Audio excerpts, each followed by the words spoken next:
Jack turned on the radio to break the silence, but the music didn't help ease his sense of unease. Suddenly, in the light of his headlights, he noticed a figure waving on the side of the road. It was a person drenched to the bone. Jack pulled over and, feeling sympathetic, decided to give the hitchhiker a ride.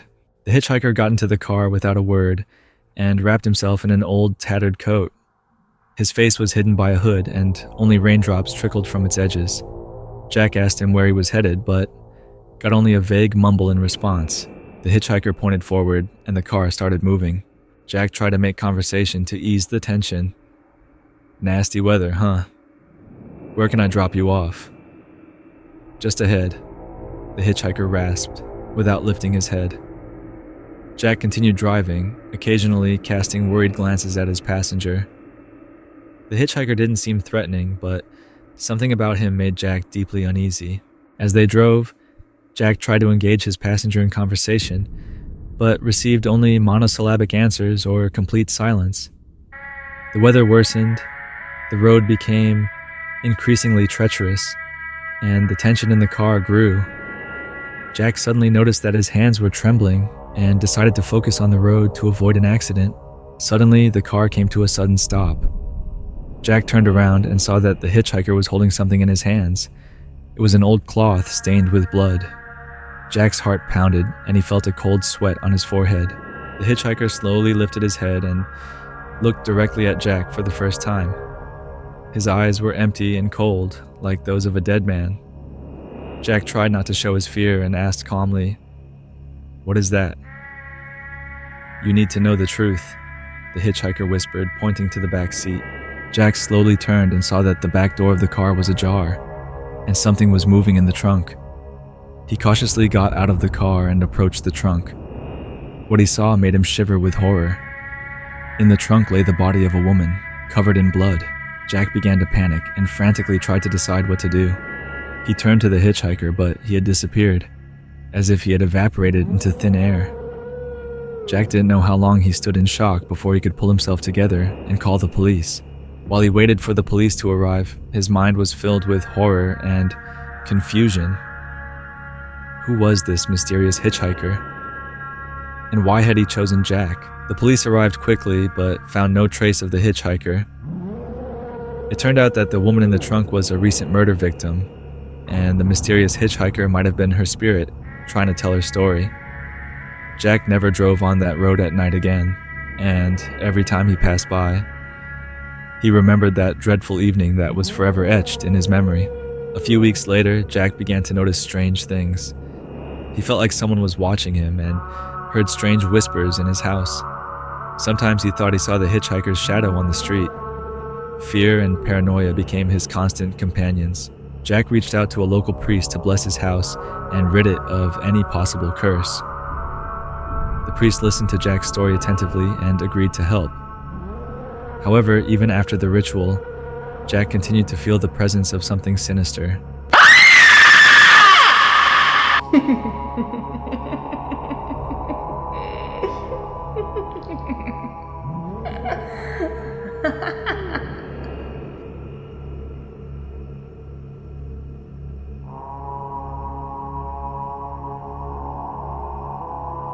On a warm summer evening, Jason, a young man in his early 20s, decided to hitchhike to another city to visit a friend.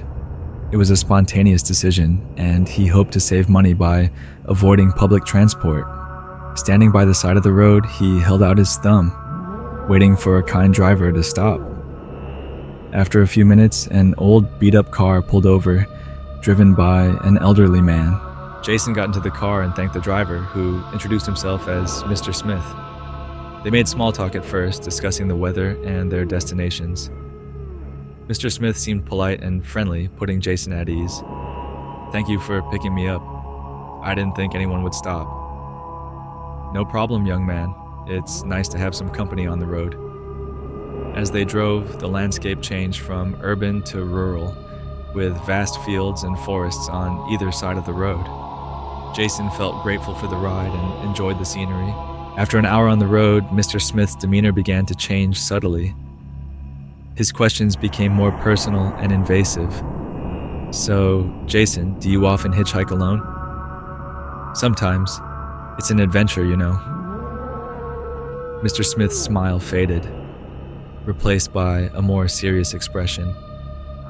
You should be careful. There are dangerous people out there. Jason nodded, feeling a slight unease. The conversation shifted to darker topics, and Mr. Smith started sharing stories about accidents and disappearances. You ever hear about the hitchhiker who vanished last year? They never found him. Jason's discomfort grew, but he tried to keep the conversation light. Yeah, I heard about that. Scary stuff. Suddenly, Mr. Smith turned off the main road onto a narrow abandoned path leading into a dense forest. Jason's heart raced, and he glanced around, realizing how isolated they had become. Mr. Smith, why are we going this way? Shortcut, Mr. Smith replied curtly, his eyes fixed on the road ahead. Jason felt a knot of fear tighten in his stomach. The trees closed in around them, and the sky grew darker. Mr. Smith started talking about his previous passengers, his tone becoming menacing. You know, not all my passengers have been as lucky as you. Some, well, they weren't seen again. Jason's fear turned to panic. He knew he had to get out of the car. The car slowed down as the path became rougher, and Jason saw his chance. He unbuckled his seatbelt and in a split second, opened the door and jumped out, rolling onto the dirt road. Jason scrambled to his feet and ran into the forest, branches scratching his face and arms. He could hear Mr. Smith shouting behind him, but he didn't look back. After what felt like an eternity, Jason emerged onto a different road, where he flagged down a passing car. The driver, a concerned middle-aged woman, picked him up and took him to the nearest police station. Jason reported the incident, and the police began an investigation, but Mr. Smith and his car were never found. The experience left Jason deeply shaken.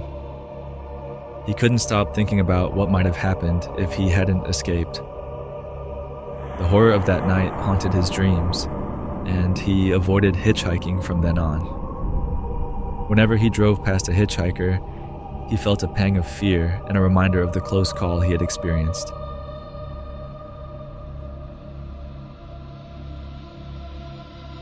On one of the deserted roads late at night, a young driver named Tom was returning home after a party.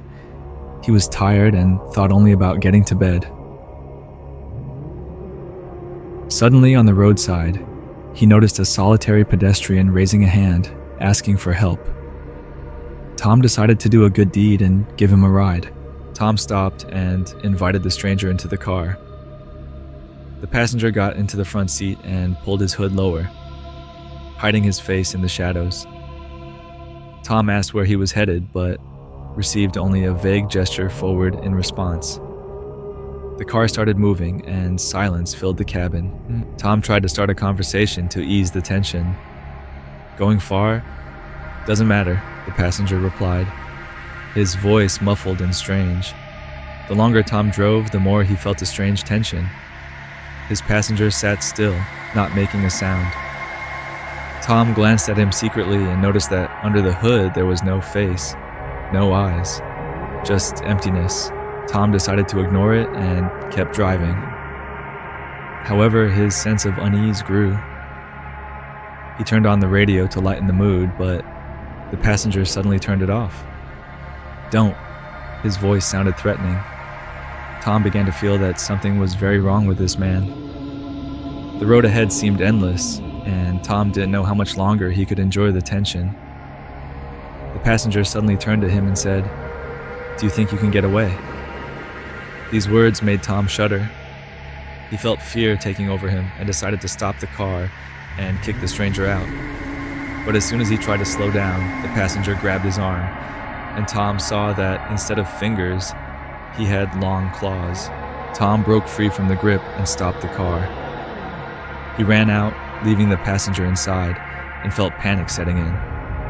But when he turned to look at the car, the passenger was already standing right in front of him. His face was empty without features. Tom started to scream and tried to run, but the passenger moved too quickly. He grabbed Tom and lifted him into the air.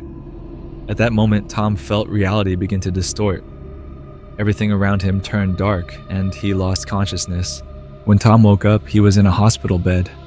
Doctors told him that he had been found unconscious by the roadside, and there was no passenger in his car. Tom couldn't believe what had happened.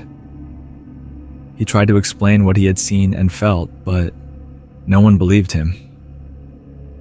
Since then, Tom began to notice strange things. He felt like someone was watching him and heard strange whispers in his house. Sometimes he thought he saw the passenger's shadow on the street. Fear and paranoia became his constant companions. Tom turned to a local priest to bless his house and rid it of any possible curse. The priest listened to Tom's story attentively and agreed to help. However, even after the ritual, Tom continued to feel the presence of something sinister